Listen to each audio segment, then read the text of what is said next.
Hello, నేను విశేషరావు. వాతావరణ శాఖ చెప్తున్న దాని ప్రకారం కన్ఫామ్గా కరువు రాబోతుంది. పైగా నైరుతి ఋతుపవనాలు చాలా లేటుగా వస్తాయి. ఒకవేళ వచ్చినప్పటికీ కూడా సగటు వర్షపాతం కంటే దాదాపుగా 10 నుంచి 12% తక్కువగా ఉండే అవకాశం ఉంది ఈసారి అని చెప్తున్నారు.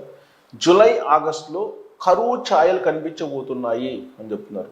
అలాగే మే జూన్లో సాధారణ వర్షపాతం కంటే చాలా తక్కువ ఉంటుంది అనేటువంటి ఒక సూచన వాతావరణ శాఖ చేస్తూ ఉంది.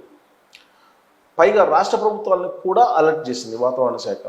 అందుకే రివ్యూ మీటింగుల్లో ఆంధ్రప్రదేశ్ ముఖ్యమంత్రి చంద్రబాబు నాయుడు గారు కలెక్టర్లకి చాలా క్లియర్గా చెప్పారు, నీటి ఎద్దడి రాబోతుంది, తాగునీటి సమస్య రాకుండా ముందస్తు ప్రణాళికలు రచించుకోండి అని చెప్పారు. ఈ ప్రభావం ఎందుకు వస్తుంది ఇలాంటి పరిస్థితి అని అంటే ఎల్నినో వెంటాడుతుంది అని చెప్తుంది వాతావరణ శాఖ. ఏంటి ఎల్నినో అని అంటే కరువు, అంటే వర్షపాతం తగ్గుముఖం పట్టడం. అలాగే సముద్రంలో రావాల్సినటువంటి వర్షం సముద్రం నుంచి వడగాలులు రావటం ఎక్కువగా ఇవన్నీ ఉంటాయని చెప్తుంది. ఇక పంటలకు సంబంధించి కూడా ముందస్తుగా రైతులను అలర్ట్ చేయమని ప్రభుత్వాలు చెప్తూ ఉన్నాయి. ఎల్నినో ప్రభావం ఎలా ఉంటుంది అని అంటే వాతావరణ శాఖ ఏం చెప్తుందంటే 2015, 2016, 2018 ఈ సంవత్సరాల్లో ఎల్నినో ప్రభావం చూసాము, దానికంటే ఈసారి ఎక్కువగా ఉండే అవకాశం ఉంటుంది అని అంచనా వేస్తుంది.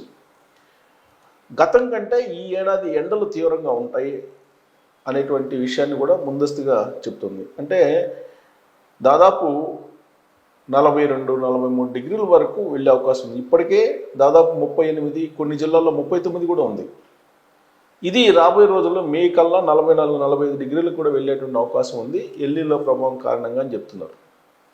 వాతావరణ శాఖ చెప్తున్న దాని ప్రకారం చూస్తే ఎల్నినో ప్రభావం ఉంటుంది. దీనికి తోడు పశ్చిమ దేశాల్లో యుద్ధం జరుగుతుంది. ఆ యుద్ధానికి సంబంధించిన ప్రభావం కూడా వాతావరణం మీద పడే అవకాశం ఉందని శాస్త్రవేత్తలు చెప్తూ ఉన్నారు. అల్టిమేట్గా ఏంటంటే నైరుతి ఋతుపవనాలు చాలా లేటుగా వస్తాయి, వచ్చినప్పటికీ కూడా వర్షాభావ పరిస్థితులు ఏర్పడతాయి. దీన్ని బేస్ చేసుకొని పంటలను వేసుకోండి అని ప్రభుత్వాలు చెప్తూ ఉన్నాయి. నీటి ఎద్దడి గురించి చెప్తుంది, నీటి నిల్వల గురించి చెప్తూ ఉన్నారు రాష్ట్ర ప్రభుత్వాలు. సో కన్ఫామ్గా కరువు రాబోతుంది, మంచినీటి ఎద్దడి ఏర్పడబోతుంది. హైదరాబాద్ నగరం లాంటి నగరాలు ఉన్నాయి, వీటన్నిటికి కూడా నీటి ఎద్దడి రాబోతుంది, నీటి కరువు రాబోతుంది. ఇప్పటికే ట్యాంకర్లలో మంచినీళ్ళని సరఫరా చేస్తుంది హైదరాబాద్లో ప్రభుత్వం. మరి రాబోయే రోజుల్లో ట్యాంకర్లలో సరఫరా చేయడానికి కూడా వాటర్ దొరికేటువంటి పరిస్థితి ఉండదు అని వాతావరణ శాఖ హెచ్చరిస్తూ ఉంది. మరి ముందస్తు జాగ్రత్తలు ప్రభుత్వాలు తీసుకోవాలని కోరుకుందాం. అలాగే నీటి ఎద్దడి క్రమంలో నీటి పొదుపును కూడా ప్రజలు పాటించాల్సినటువంటి అవసరం ఉంది. దీని మీద మీరు కామెంట్ చేయొచ్చు. Thank you.